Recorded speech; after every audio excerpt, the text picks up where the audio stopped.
Hey, looky here. You're back in the lounge. We're here with Dave Knox, who is the CMO of Rockfish Interactive, and he's going to tell you a little something about himself. You got 15 seconds.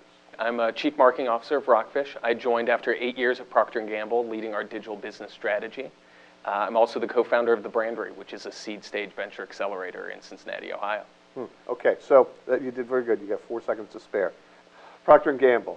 When you think of digital, you don't necessarily think of low-interest goods. You don't think about consumer packaged goods. You tend to, yeah, maybe, but obviously these are the biggest spenders in marketing. And I want you to tell me how digital is going to find its way into the marketing of, let's say, sanitary pads and dishwashing liquid, and other things that aren't automobiles. Yep. Where I think digital's really played the difference is it's not about advertising necessarily with digital, but it's the other elements of marketing. Where I've seen brands have the most success is when they think about how can you connect better with the people that are buying your products. How can you create content that answers the questions that they have? No matter how mundane the category, there's questions that consumers have about the products and want to look at areas around that. The one that's gotten all the buzz for many, many years has been what Procter & Gamble did with Being Girl. How do you help girls go through puberty and give them the content that helps them anonymously ask the questions that, frankly, they don't want to talk to their friends about? Content plays like that, where it's not necessarily about awareness, but it's about answering those questions around the category, around the products, not necessarily only about the products themselves. That's been extremely successful. I also think it's been great for customer service. How can you really answer those questions that no one enjoys calling a 1-800 number, but you can, through digital, answer some of those questions before somebody ever has to pick up that phone. I probably used a misnomer. I talked about low-interest products, which is a term of art in advertising for a century, but there is no low-interest product. I mean, it's astonishing just how much interest people have in Tide. The number of hits to their just plain website, right? They're stratospheric. Yep.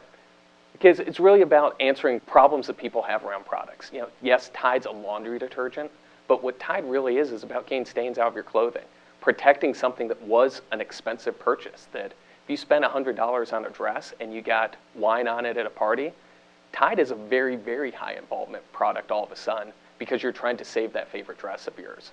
And I think that's the big thing for brand marketers to be able to figure out is what are the important things around your brands that go beyond just the simple purchase of the product. Let's talk about Tide for a moment. There are a lot of ways for Tide to try to reach me, to influence me, to be a part of my life.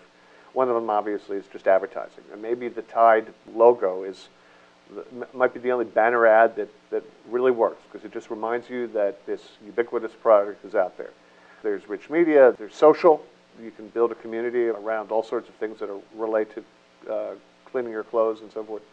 But as we look at the vast number of new gizmos and gadgets and technologies and applications that you see at an event such as we're attending, what do you think is just over the horizon for brands like a detergent to reach us in ways that perhaps we never would have imagined even a couple years ago?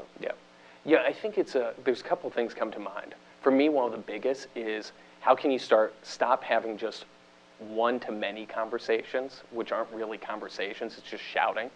Doing a TV ad or a print ad, or frankly an iMedia ad is just a different form of a billboard that's put up there. But start connecting in better ways. One of my favorite examples with Tide is a company called Get Satisfaction that powers the Tide community online. And when you say a Tide community, it's not a community of people that just love washing their clothes. It's a community of people that have questions about Tide. Yeah. So one of the ones is... I so don't want to go to their barbecue. No. I'm sorry, it's just not a party I want to attend. No, but it's not I the best. take your point. It's not the best barbecue on the block by any means. But there's a rumor that pops up every now and again about something with products. Somebody starts a rumor and you go on Snoops and find it out. With Tide, one of them was Tide has anthrax in it. And that's something that you can't put out print ad and say, nope, there's no anthrax in our product. Mm-hmm. But on the Get Satisfaction community, the brand was able to talk to people and say, look, here's the problem, here's why people are saying that, here's the article on Snoops that says this is not true, all that different stuff.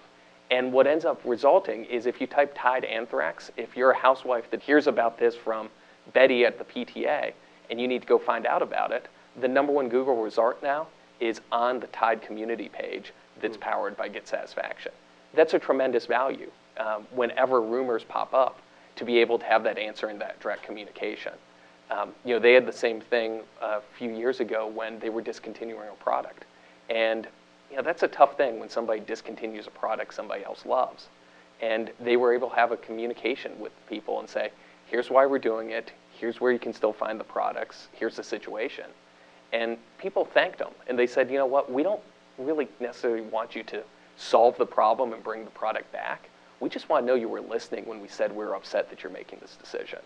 And that's what digital allows, is there was no channel to do that before. And there was the subsidiary benefit that all the market research that Tide got done for nothing in deciding ultimately not to launch their Proctor's Touch of Anthrax shampoo. So it worked out very, very well. Exactly. Funny how that happens. It's amazing. Digital is the gift that keeps on giving. Still, I want you to take me a short distance into the future. Mm-hmm. Let's talk about mobile. Yeah. Talk about the experience in the stores. What am I going to be able to do with my handheld to help inform my consumer packaged goods purchasing decisions? Yeah, so one of the things I actually think is going to be before the store. I think I'm a really big believer of the potential when it comes to e-commerce for consumer packaged goods, because you run out of products in your house, and you have to run down, put it on the shopping list.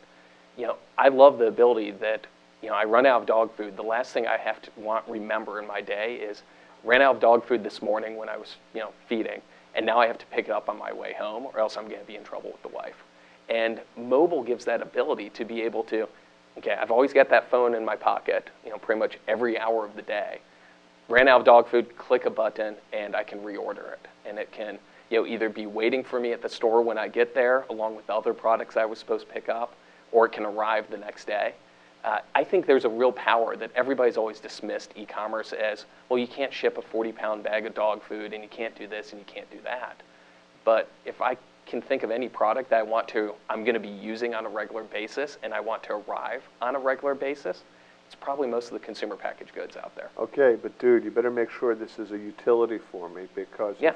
if you start trying to help me make that purchasing decision in a way that just irritates me or drains my battery or interrupts me while I'm trying to do something else, I'm going right to Arm & Hammer. I'm going right to Arm & Hammer. How much is too much when it comes to trying to exploit the advantages of digital? Yeah, I think you nailed it. It's got to be utility. It can't be advertising. It can't be, okay, we've got this person, so let's upsell them 20 different times. It's how do we make them have a better experience with our brand? Because, let's face it, most brands, the product performance difference, you're hitting that point where I don't know how much you can innovate anymore. And so the difference needs to maybe go beyond just better, whiter, brighter, any other ER, EST, and do those extra benefits.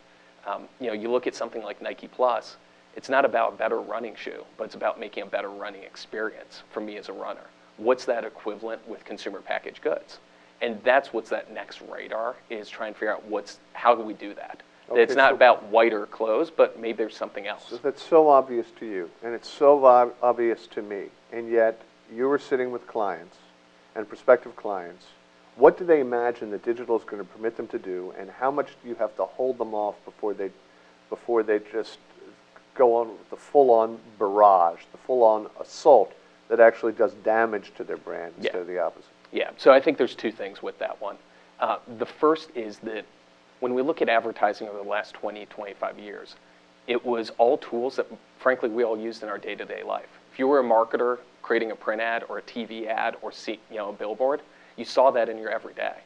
And now, because of digital, you have marketers that are often making decisions on tools they've never used personally. They've heard about Foursquare, but they might not have ever checked in themselves. And so you don't understand the ground rules. And that's the tricky thing of play with the tools yourself before you make investment decisions behind them, so you understand the rules. If you show up at a playground, you need to know what the rules are of that playground. So I think that's one. I think the second thing is something one of my colleagues said earlier today is we always overestimate the impact of technology in 2 years and always underestimate it in the long term. That we always think augmented reality is going to be the greatest thing in the world over the next year to 2 years. and we always overblow its impact. But if we look back 10 years from now, you realize how much the difference actually was. What existed the internet 10 years ago and the impact it's made today. The dot-com bubble happened because we all overestimated it a little too much. But now look at today where it's driven us. So that's what I think we always have to remind brands and clients and everything else is, don't get too ahead of yourself, but think about how it's going to be long term. Okay, one last thing, Mr. Digital. As you are probably aware, I have staked my whole career, such that it is, on the idea that media and marketing are decoupling, that the mass media and mass marketing are in a state of mid-collapse. And I'm equally bearish about the future of online advertising per se, because I just don't think, without creating a whole lot of privacy problems, anyone's going to generate enough CPMs to pay for content. Mm-hmm. Okay, so advertising, it's not a happy scene, seems to me. Mm-hmm. And I tell everybody who will listen, I stop actually homeless people on grates and say, the advertising model is decoupling. But do you ever say to a client who's coming in is all ready to go, I'm going to digital, I'm going to social network, I'm going to do augmented reality, and you say, slow down, have you considered, advertising? Yeah, I think the first question you always ask is, I spent a long enough time at P&G that consumer is boss. And ask if they're using the technology. Yes, it was easy 2 years ago, let's go do an iPhone app because it was a shiny object. But was a 35-year-old mom with 3 kids, did she have an iPhone yet? Was she even downloading apps if she did? That was the first thing. And so we push that every day of go talk to the people that you say you're selling to before you go say what technology you want to do. So that's the first step, is go figure that out. But the other thing is, there was a great chart I once saw that showed, let's ignore the vehicles, TV or online video or whatever, and just break it down into high level of what are people doing. They're watching stuff, they're reading stuff, or they're playing. Actions basically break into that. And that share, despite all the technology growth, the time you spent watching TV, you're still watching stuff in the same volume, whether it's TV or online video. So let's break it down to those very human actions of watching, reading, and playing, and build our marketing around that, because that's really, regardless of the tactic, how it relates. That's a splendid idea. That's exactly what I'm going to do. Dave, thanks. Thank you. This is Dave Knox. I'm Bob Garfield. You're now leaving the lounge.